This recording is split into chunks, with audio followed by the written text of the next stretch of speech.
X is the newest horror film from A24 directed by Ty West, which will also have a prequel later this year called Pearl. Look, it's a horror movie. It's not necessarily a bad horror movie, but it's exactly what I would expect from a standard horror movie. I am surprised that it's an A24 horror movie, because I consider A24 to be the flagship of this current horror renaissance we're going through since the 2010s.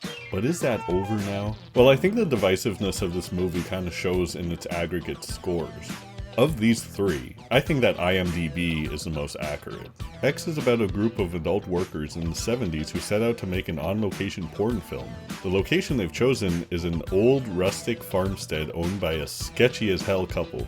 The most basic premise of this film is that it starts off as Evil Dead, and then turns into the Texas Chainsaw Massacre. West is clearly paying homage to these lower budget horror movies that were so popular at the time that this film is set in. What's good about X is that it captures this style really well.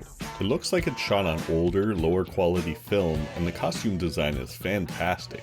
Hey there, thanks for checking out this Halloween movie review. Are you looking for more Halloween movies? Why don't you check out my playlist? And also don't forget to like and subscribe. There are some themes, sure, but they're nowhere near as explored enough. Some of the quality can be forgiven if you consider this to be purposely camp, but I think that excuse really only goes so far. Oh, and it also has Kid Cudi in it for some reason, and that guy from The Ring, but the star of the show is definitely Mia Goth.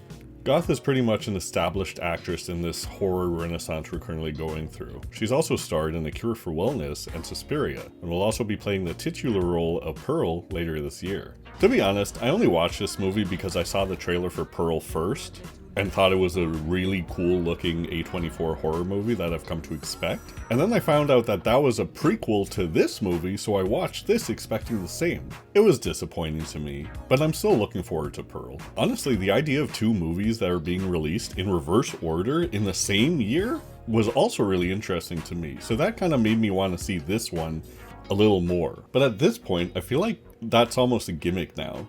Anyway, 2.5 out of 5. Still looking forward to Pearl. Thanks for watching.